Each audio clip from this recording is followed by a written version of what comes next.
Alright, so welcome back to another video. Today we're checking out the worst players to ever win a ring at every ring total. This should be interesting. I hope y'all enjoy this video. Alright, video link always in the description as usual. Now, I'm expecting some crazy names or some names I've never heard of because there have been plenty of like bench warmers as like the 13th man on the roster to be on NBA Finals team. So I'm expecting some people that I may never heard of or have never seen. But yeah, this should be really good. I'm expecting some wild names. That's what they got to say. A while back, we named the best NBA player at every ring total, but in this No, video, look at we're going to MJ. do Why the MJ look like opposite, as that? we've got the worst player from every ring total, all the way from 0 to 11. And by worst, I mean least best, since being good enough to even make it into the NBA means you're insanely talented at basketball. That is this true. might even be the first time you even No, learn look at that Anthony some Bennett, of these man. players even existed. And if you want to learn about more sports that exist, Alright, let's when get into it. choosing the worst or least best player to never win a ring, you are in a way deciding who is the worst player in NBA history. Now, the way to answer this question Yeah, that's kind of you go true. a number of routes. You can either decide what has been the most detrimental player in history, like say a #1 pick that turned out to be a bust, or you can go with a Ooh, player who you who throwing has shots at? little to no stats. The hardest part about this is you can't really factor in intangibles, and it would be unfair. Alright. Markel has redeemed himself. Like I'm just saying, like can we agree that Markel is he's a pretty good player now? That's all I'm saying. He redeemed himself. To use G League, international, or college breakdown film to base NBA talent. You can use non-NBA film to predict talent in the future, but it doesn't really work so well in reverse. For example, Anthony Bennett averaged 18 points per game in the G League and averaged 16 points per game in college. I don't need to remind you how many games per point he Oh, that's averaged during his bad. first run in Cleveland. Still, Yeah, just because Anthony Bennett that's is bad bad. by #1 pick standards, is he truly worse than many of the undrafted rookies or 10-day contract players who get no playing time? In a vacuum, if you remove the media drama from being a #1 pick, I can technically name statistical. Alright, so let's talk about it real quick. Anthony Bennett had just one of the worst careers. It just I don't know what happened. It's just like his career story, whatever it is, it's sad. It's genuinely sad. Worse But I heard players doing than good in Anthony Canada now. Bennett. Take, for example, James Curry, who had the shortest career in NBA history so far. His entire career lasted 3.9 seconds. You literally just watched everything he's ever did in terms of official Wow. NBA time. He has Nah, 0 that's win shares, nah. 0 What? points per game, 0 everything in all stats except playing one game during the 2009-2010 NBA season at the age of 24 for the Clippers. But does Wow, that's this mean sad. James Curry is the least talented basketball player to ever play in the NBA? Intangibly, probably not. He did average 24 points per game in the G League, but then again, he only played 3 G League games. And this is why without true intangibles and That's a non-numerical bucket right there. gameplay to evaluate skill off of, for this pick, it really only leaves us with making a statistical decision, and thus the worst or least best player to never win an NBA championship is statistically James Curry, who is not related to Steph Curry Dang. or LeBron James, FYI. So essentially saying he's the worst player of all time. Saying, wow, that's crazy. Whoo, boy. All The right. worst player with just one ring is you. Actually, it is Oh wow. you. That's right, you. And by you, I mean Son Yu, who won a championship with the Lakers in 2009, beating the Magic. Son was I just told a you. 23-year-old rookie from China who only played 10 NBA games, And averaging got his half points ring. per game. But I think the Got more accurate term would be to ring. say he averaged 2 games per point, since you can't actually score half points in the NBA. As for the worst player with 2 rings, who said Michael Jordan doesn't know how to draft champions? He certainly does, as Adam Morrison is a 2-time Wow. champion. Adam was drafted 3rd overall in 2006 by MJ's Charlotte Bobcats. He went on to win 2 rings with the Lakers in 2009 and Yeah, 2010, Adam beating the Morrison. Magic Wow. and Celtics. Crazy Charlotte career. really needs to stop trading their drafted players to LA because they always end up winning championships when that happens. The Lakers, on the other hand, need to trade for whoever Charlotte drafts because Wow. this ends up always well for them and it could help LeBron win his 5th ring. That's The worst crazy. or least best NBA player with 3 rings is Dickie Simpkins, and to be fair, he's actually a solid NBA player. If All you right. go Okay. down the Okay. Dickie Simpson. Whatever. What is it? Dickie Simpson? Something like that. That's a fire name.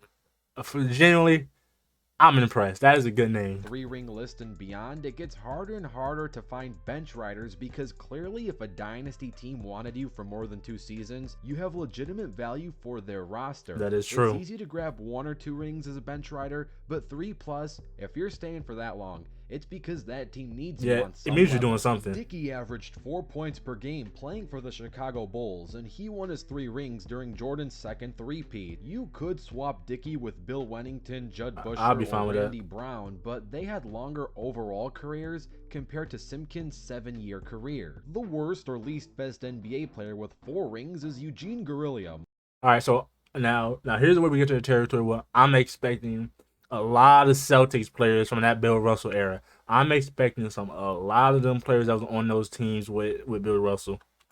Much like the 3-ring pick, Eugene is actually a pretty solid NBA player. There's just so much competition in the 4-ring category, and pretty much none of them are bench riders. Gene played 4 seasons in the NBA, and he was a champion in every single one of them, going 4 for 4, four-peating from rookie to veteran. Patrick McCall won 3 rings out the gate, but Eugene won 4. The reason why he gets chosen on this list is because he only played 8 minutes per game and averaged roughly 3 points per game with Patrick McCall, legendary career.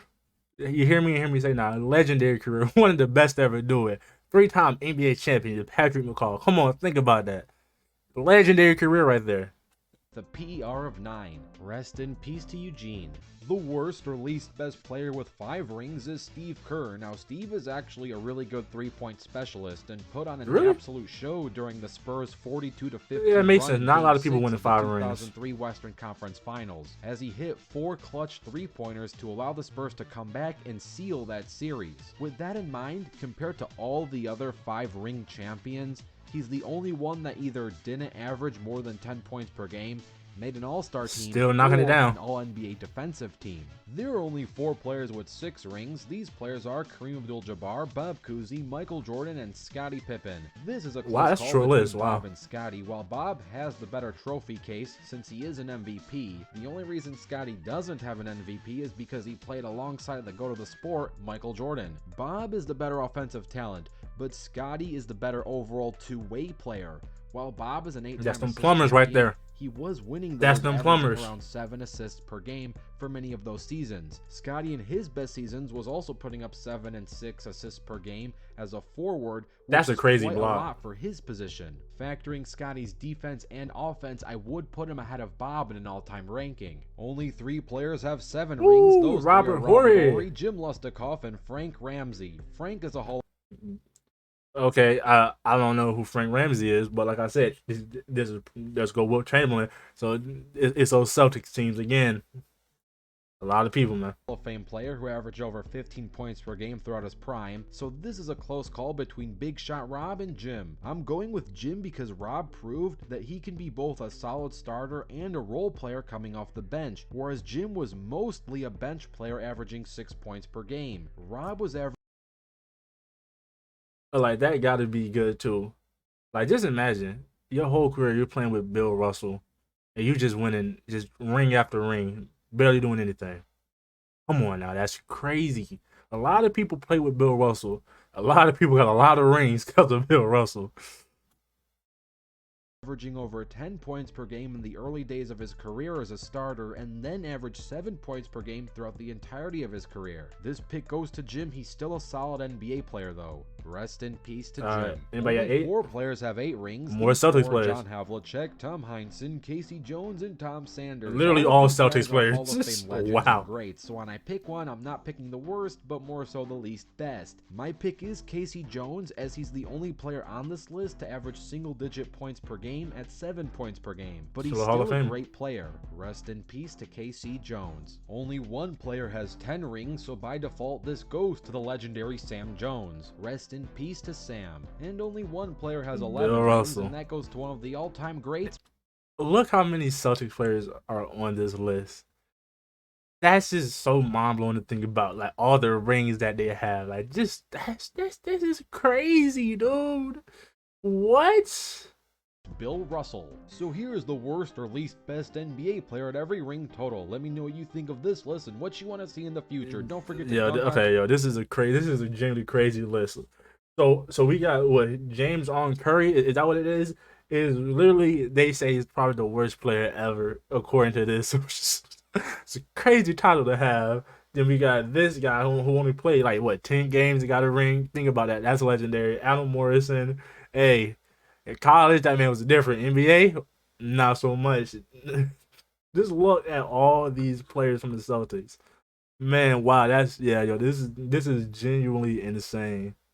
Nah, that's crazy. Hey, shout out Bill Russell, man. May you rest in peace. But yo, you got Steve Kerr right here. Steve Kerr got what? How many rings Steve Kerr got now? What, like 8? I think yeah, like 8 rings now, or like 9. I don't know. But wow, man. Wow, this is crazy. This is genuinely crazy. All right, there you have it. If you enjoyed the video, do me a favor, drop a like, subscribe, leave a comment, and in the comments, let me know what was the most interesting thing you found out in this video. With that being said, I'm gonna catch you next video. We out of here. Peace.